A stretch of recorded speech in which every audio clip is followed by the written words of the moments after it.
In college football 25, I won the first ever major tournament. I was flown out to LA where I got to meet Reggie Bush, who handed me an honorary Heisman House key. Then on top of all of that, I was also able to win a brand new Nissan. For those of you who don't know who I am, my name is Dcroft and I have been competing in professional video games for the past 5 years. I have made well over 200,000 during my time of competing, and more importantly, I have helped thousands of people improve their game at college football and Madden. Today we are going to be breaking down some of my favorite tips in college football in terms of getting you guys better. It's always my goal to provide high-level knowledge to help improve your games. Now, with that being said, let's go ahead and get into the tips. Boys, I'm not going to sugarcoat it. Defense is hard in college football 26, and this video is designed to help make it easier for you. The first thing we are going to be talking about is packages and then also your coaching adjustments. Now, when it comes to your coaching adjustments, these are my personal settings and what I find to be best. Now, for me, I really like to have my option read keys both on aggressive. Now, I've noticed that the option read keys actually play a lot better this year than they did last year. And for me, the reason why I want it on aggressive is I always want the quarterback to have the ball. Typically plays better against the speed options. And for me personally, I always want the quarterback to have the ball. Now, if you're somebody that wants the running back to have the ball, just turn it on conservative. The biggest thing is just make sure you have it on one or the other, because balance, you just don't know what's going to happen on balance. Now, I do just leave the RPO read key on balance personally. I think the RPO logic that they've done in this year's game is actually really, really good. So I just don't feel like you kind of need to mess around with this because RPO logic is already good enough from the defensive players. First three settings obviously stay the same if I didn't happen to mention that. Trip ball tackling, you always want this to be on balance. Now, zone drops, etc. We'll get into like my favorite zone drops throughout the video, but really for most of the game, you just want them on default. You really don't want to change this throughout the game. Now, the new thing that they did add this year was actually your safety depths and your safeties width. So safety depth, obviously just how far they are off of the line of scrimmage. You can have them all the way back at 32 yards, 25 yards, default, close, and tight. Now, for me personally, this is going to be the best setting is close. I really like close in this game. And I think it is going to be the most effective thing. Now, there is also a reason to potentially run default. If you're playing more of a spread out set, go ahead and turn it on default. If you're running like a more compression, or if you're up against a more compression set, go ahead and use close. Next is going to be safety width. Now, for me personally, I will only ever have this on pinch or default. Kind of just going back to the same rules that I did just talk about. If you are playing a spread out alignment, go ahead and have it on default. If you are playing a compression, go ahead and have it on pinch. The last one is going to be safety midpoint, and we're actually never going to touch this. Safety midpoint, I think, just makes your safeties go a little bit too crazy in terms of where they do line up. So I'm actually going to go ahead and do right here is I am actually just going to pick a play, and I'm ready to play on offense. And you can kind of go ahead and see the safety alignment right here. Now, this is going to be a lot better for run fits, and I'm a big fan of it. Now, deep halves are also very good in this game. Will be talked about later in this video. And I don't think that having them this close to the line of scrimmage prevents them from getting back far down the field. So that's just something to be mindful of. Now let's go ahead and talk about the wider alignment that I do personally like right here. Is go ahead and then change this onto default, and then you probably want to have the safety width also on default here. So both just on default right here. I did not mean to have this setting on, by the way. If I accidentally, there's a thing in this game. I would recommend actually checking this throughout the game because sometimes this can actually just randomly change. It is just a bug currently in this game. But yeah, you can see, right, like a little bit more of a spread out alignment. Maybe you want the safety a little bit further out like that. Now, you can obviously have that alignment where they're always tight. Really just depends on your safeties, how comfortable you are in terms of them getting out there in a cover 2 shell. Now, the last thing I do want to mention in terms of just like this pre-snap menu stuff is going to be your shell. So right here, my shells, if you guys look on the very far right of the bottom row, you guys can see with your right analog stick, you can flick up or down to change the shell. Now, for me personally, there really should only be 2 that you ever run. It should be cover 2 and it should be cover 4.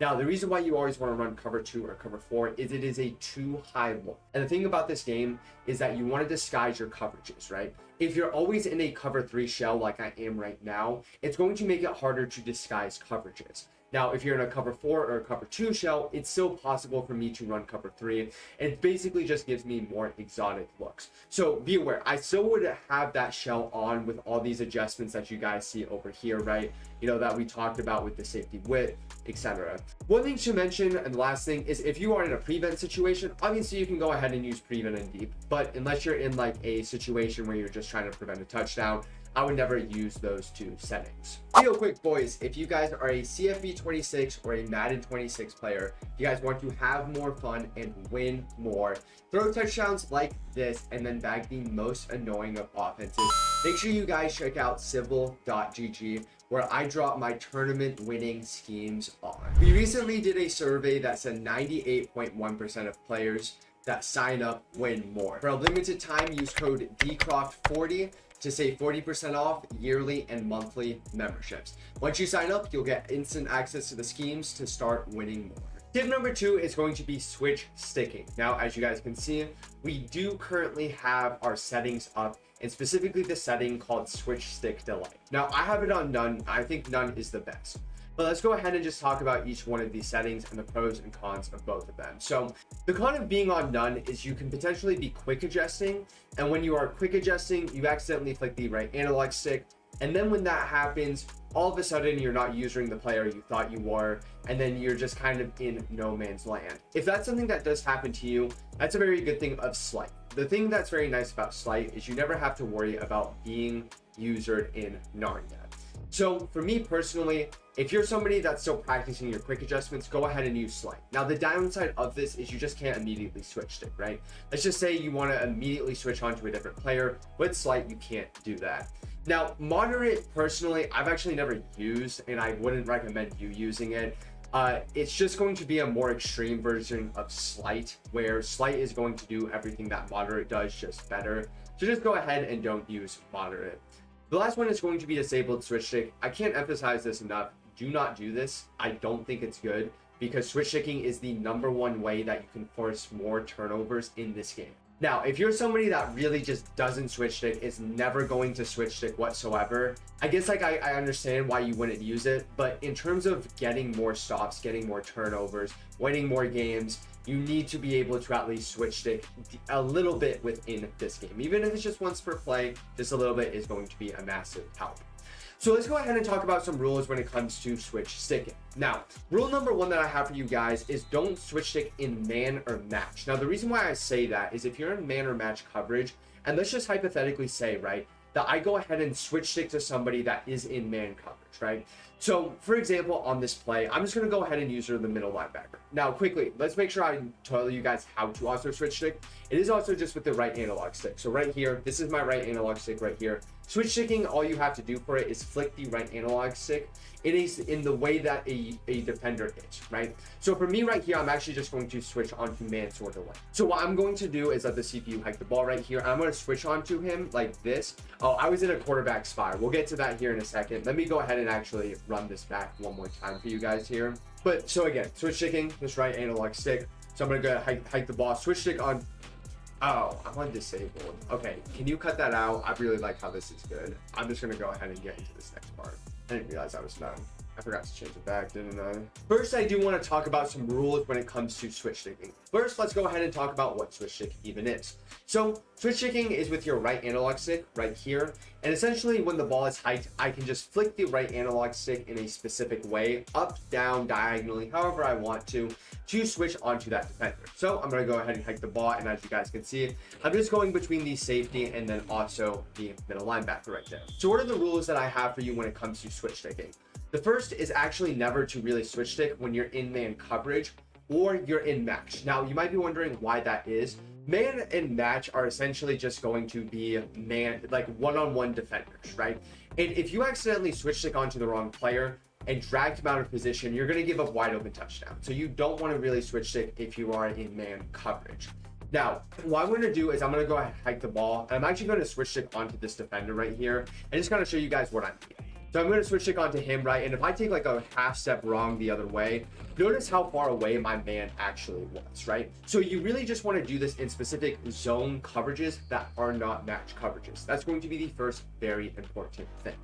The next important rule that I have for you guys is be careful switch sticking onto deep blues. If you switch stick onto deep blues, it's kind of the same thing in terms of what we were just talking about in man and match, about giving up easy plays. If I was to switch stick onto a deep blue, and if I was to be too aggressive, that's when I can give up a touchdown, right? Now, there's nothing wrong with switching on to a deep blue. You just have to remember that you are in that deep assignment and you are essentially the final line of defense there. Now, one last thing that I do want to mention is what happens if your user is blitzed. So I'm going to go ahead and show you guys my user is blitzed right here. Now, typically you would think that you're not able to switch stick with a blitzed user, though you actually are able to. So to switch stick with a blitzing user, your first switch stick, want to make sure that's clear, your very first switch stick on the play has to be with the D-pad. So the D-pad, obviously you can click whichever way you want.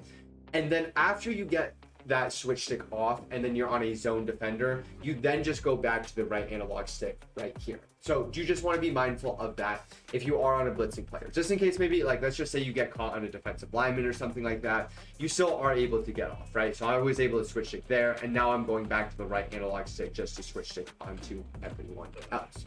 Now that we've kind of gone over the rules and everything, let's just go ahead and talk about how you can get better with this feature. So the first thing that you guys always want to do, you always want to be thinking about who you want to switch stick on based on the route combos your opponent has been running.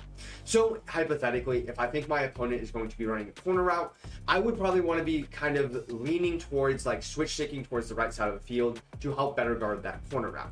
If I think he's going to be throwing like a cover 2 beater, maybe that's when I switch stick onto this player right here, and then I try to take away that deep middle of the field. So you always want to have that predetermined idea of where you are going to switch stick. Without having that predetermined idea of where you are going to switch stick, it's going to make defense just a lot tougher. Now, the next thing that I will say when it comes to switch stick is don't get overly cute with it when you are first trying with it. Don't try to switch stick onto like 3 or 4 different defenders. There's no cooldown, there's no limit, so you can actually switch stick to every single defender in the middle of the play if you wanted to. But for the people that are just learning this feature, that's probably not something you should be doing. You should just really be focusing on practicing like switch sticking onto one defender. So what I'm actually going to do right here is I'm actually just going to practice switch sticking onto Harold Perkins right here, and then back to the middle linebacker, and then just going back and forth, right? That's all I'm going to be doing here. So I'm going to go ahead, hike the ball right here, and as I said, just going to practice going between those 2 players back and forth, right? Very basic, very straightforward, but it's going to be helpful just to get that muscle memory down. Because at the end of the day, the only way to get good at this is just to practice your muscle memory. So then let's go ahead and practice the next one. All I'm going to do is practice getting back on the safety, right? To the safety to the middle linebacker, safety, middle linebacker, right? So I'm going to go ahead and hike the ball like this, so safety. I actually messed up right there. Safety, middle linebacker. It's a little bit tougher when players are close together, is a big thing.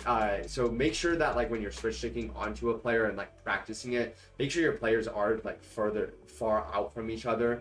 Because if they're so close to each other, you have to be very precise with it. This time, all I'm going to do is actually practice going in between the safeties right here, just to get a feel for it. So I'm going to go up here, and I'm just going to go back and forth, back and forth, back and forth, right? This one's a lot easier because actually all I'm doing right here is I'm just going like back and forth on my analog stick like that. And again, it's just muscle memory. All this feature is just muscle memory. The more you practice with it, the better you are going to be with it. Practice it out of basic coverages first, your cover 2s, your cover 3s, cover 4s that are not matches, and then just kind of continue to build off of that. Tip number 3 is going to be run defense. Now, stopping the run, I think, is a very challenging thing this year. So this is what I like to do to help slow down run games. The very first thing is at the play call screen, match the same personnel with the offense. So what I mean by that is if an offense is coming out in 3 receivers, go ahead and don't be afraid to call like some form of nickel set, right? Something that has a 5th defensive back. But if the offense was to come out with something like gun deuce close now that like you're seeing, you really do need to have the 3 linebackers on the field, whether it be 4-3 or 3-4. I think it's going to be very essential in this year to use linebackers in this game. The next thing I have noticed in terms of your personnel this year in the run game, smaller safeties actually get bullied. Like the offensive line really does a good job at bullying them this year. That's kind of the reason why I wouldn't recommend nickel a ton. So one of the big things that you actually have to do, you have to make sure that you just have like your true positions at these players. You know, typically we're always just looking for the fastest players, etc. But if I was to play somebody like, his name is Cobbins, right? So the thing about Cobbins, he's an 85 speed defensive end with platinum quick jump on LSU. Very, very good player. If I was to have this guy on the field against a formation like this, he would get bullied. There's no other way of putting it. He would just get bullied. So you have to be very mindful that you do need to really match personnel and then also good defensive size with the run defense that you are playing. So now let's go ahead that we have our run defense personnel correctly picked. I'm going to go ahead and pick a single back run for you guys right here just to show you guys a little bit more of what I'm talking about. So I'm just going to go ahead and pick 4-3 over to match personnel here. Now, the biggest thing about this year's game is there's a ton of emphasis on leverage. So what I want you guys to do right here is click left on the D-pad. That's going to pull up your defensive line, as you guys can see. Then what you have to do is you almost have to predict what way the run is going to go. So I know they are running right here, obviously. So what I'm going to do is I'm going to slant to the right here. You guys are going to see this is going to help me play better run defense. Now, big thing to know about this, especially if you're playing like a symmetrical set like this, I do know I'm going to be a little bit weaker if they run to the left here. It's just inevitable. So I might cheat a little bit that way with my user. Another thing that I could also do with the left on the D-pad thing is I could actually get more aggressive and I could shift my defensive line over that way here. Now, obviously a good offensive player is probably just going to flip the run at this point, but let's just go ahead and hypothetically say like the tight end was over on this side, right? Maybe that's when you want to go ahead and use that shift line mechanic to help you stop the run. Again, the very big thing about this year's game is just about getting the right players in the right positions at the right time. So I'm actually going to go ahead and go back to spread line right here. And what I'm going to do the first time is I'm actually going to go ahead and crash the line the wrong way, just so you guys can kind of see what happens, right? I don't keep outside leverage. It's just very easy for them to get a big run right there. So what I'm going to do this time is, again, talk about the tip that I just talked about. We're going to hit left on the D-pad to pull this up. We are going to slant right here, and let's just go ahead and watch how they play run defense this time. Now, one more thing I do need to mention is when it comes to run defense, with your user, I wouldn't be super aggressive running down. I would probably just go sideline to sideline. So I'm going to go ahead, hike the ball right here. And as you guys can see, that defensive end does a lot better job at just holding the end right there. And if I was just to be in a better spot to make a tackle, I'm going to essentially have no yards on that play every single time. So as you guys can see right here, this defensive end now does a lot better job at just getting out there, right? He does a lot better job at just not allowing him to get to the edge immediately, right?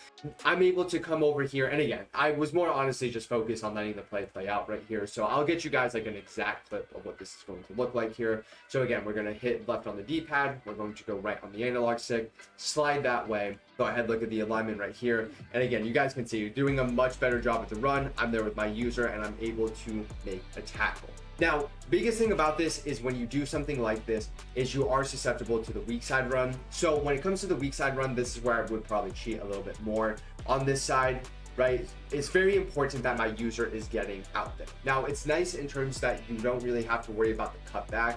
If I go ahead and try to cut this back right here, there's really nothing there for them to go anywhere. So it's very important your user goes sideline to sideline like a real linebacker would in real life. So I'm going to go ahead and hike the ball right here, and as you guys can see, like that time we actually, running backs are insane in this game, but you guys can see like kind of what it looks like. There's really never going to be a cutback lane if you do something like this. Now maybe you're worried about an interior run too, so let's just go ahead and quickly talk about that. You can go ahead and slant inside too. That is something you can do. Now, slanting inside is probably going to give up the edge a little bit easier, but let's just say that I do go ahead and pick a more of like an inside zone here. So let me go ahead, audible here. Slanting inside is going to be a lot more effective for that. I could also slant left here too, because obviously the run has to be to the left. But that's kind of my general thought process when it comes to run defense. You know, make sure you match personnel. Don't have safeties in the box because they really do get mauled. Then use the defensive line feature in terms of being able to correctly predict what way they are going to run. For tip number 4, let's go ahead and talk about zone coverages and specifically my favorite zone. Now, I think the best zone in this game is going to be the safety deep halves. Now, they do such a good job at taking away the sideline. So what I'm going to go ahead and show you guys right here is just the deep sideline on this play. So as you guys can see, we have a fade route all the way over to the right here, and typically a deep half would give this up. So what I'm going to do is just show you guys how that deep half is going to play. I'm going to go ahead and try to find this window out here. And as you guys can see, there's really no window for me to throw it. So you really want to make sure that you have these zones on the field. Now, we don't even have like the greatest players ever. They're a little bit faster. I think they're like 94, 95 speed on LSU, but they're like 70 overalls or something like that. They're not really anything too insane.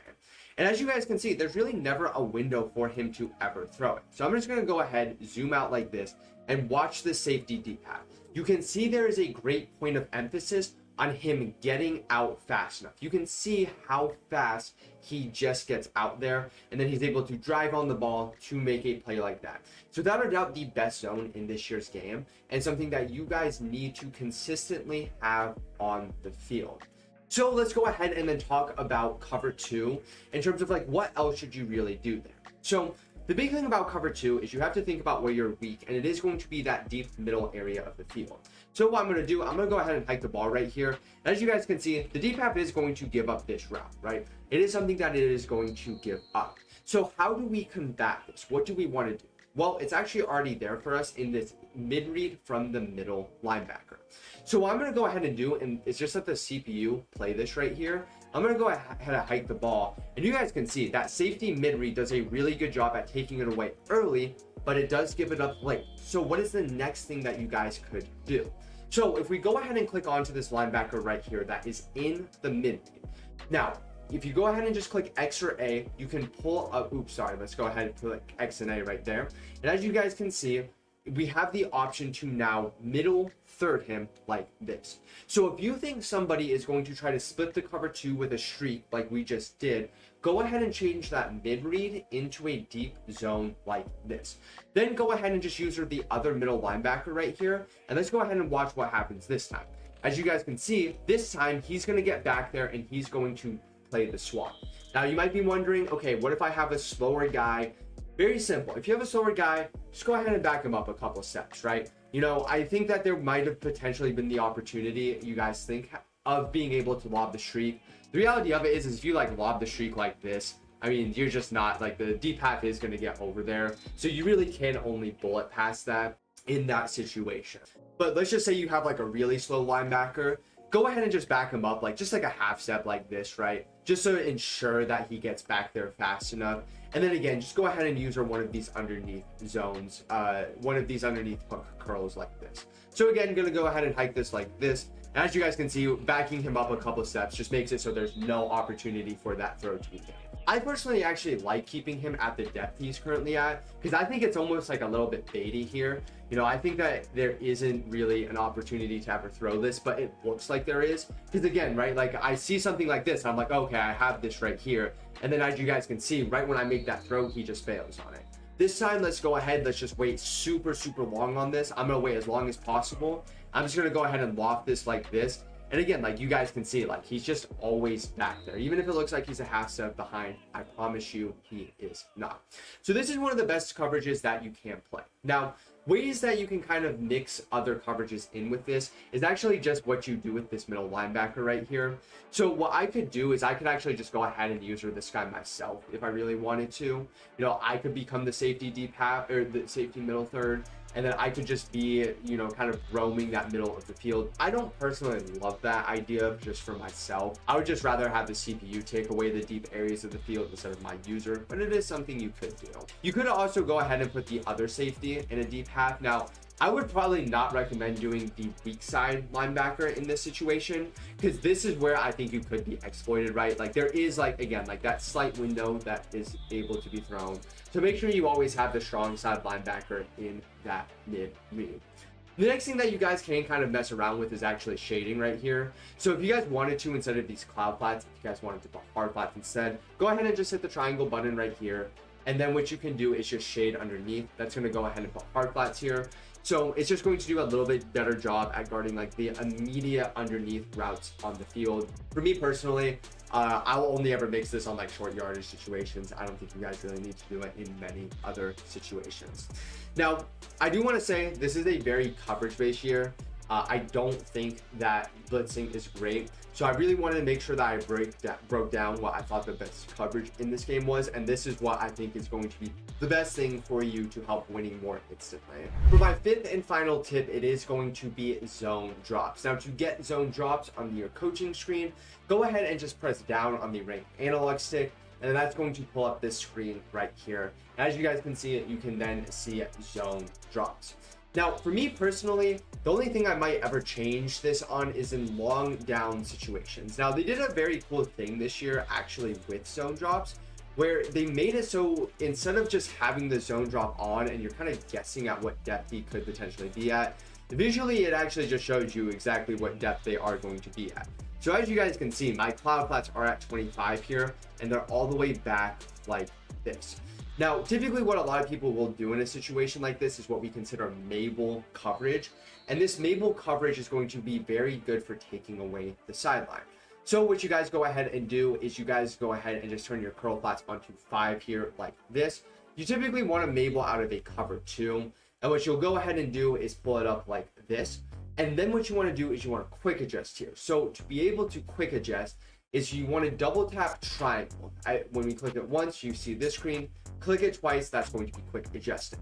You want to click L1 or LB in this instance, and then after you're on that defender, you're going to see all these different zone assignments. We want to click left in on the analog stick. That's going to find the curl flat. And as you guys can see, that curl flat is going to do a very good job at playing the underneath route. Now, this is a very effective concept for being able to take away the sideline. Now, there is custom stemming in this game, and I have a video about custom stemming on this channel already. If you guys do want to go ahead and check it out. I think custom stemming is a little bit more difficult to do. It's a lot more advanced, and it's just another quick adjustment that you do have to make, where I think zone drops are just an easier and more effective thing to do every single play. You know, I think it's just going to be the easiest thing for everybody to do every single play. Now, if you are using your zone drops, and let's just say they keep hurrying up over and over and over again, right? So what you can do in that situation is you can just reset your play. So to reset your play, go ahead and just hit the square button. That's going to be your audible. And then you hit left trigger. So I go ahead and hit left trigger right here. Now, sometimes you might get like your defense like moving into a different spot or something like that. But as you guys can see, the zone drops are just in their regular spot. If I go ahead and actually reset again, I was going to say, I don't think it's going to do anything different. But as you guys can see, I flipped the play right there, and then we go ahead and have our zone drops back. Now, it's a little bit tedious because maybe you don't want to have your players like run across the field, right? But let's just say that like you gave up a big 4th down, like and your zone drops were on 20. This is going to be the best thing you can do in terms of just resetting those zone drops quickly. Now, if they let you go back to the huddle like this, right, go back to the huddle here, go ahead and just change it from there. But if it's on the fly, just go ahead and reset your play, and that's what you can. Wouldn't really recommend using zone drops too frequently in this year's game unless you know a sideline route is coming. If you think a sideline route is coming, that's when you want to really use this feature, right? That's when this feature is going to be so effective for you. The last one I do want to talk about when it comes to zone drops is your hooks. Now, I don't personally like using my hooks because you are going to have that mid-read adjustment taken away. So let's just go ahead and say I put my hooks on 5, right? And just talking about like the last tip we did talk about, you know how much I love that mid-read, right? I think that mid-read is one of the best adjustments in this game. So I'm just going to go ahead and pick the Tampa 2 that we just did in the last tip video. Let me go ahead and find it right here.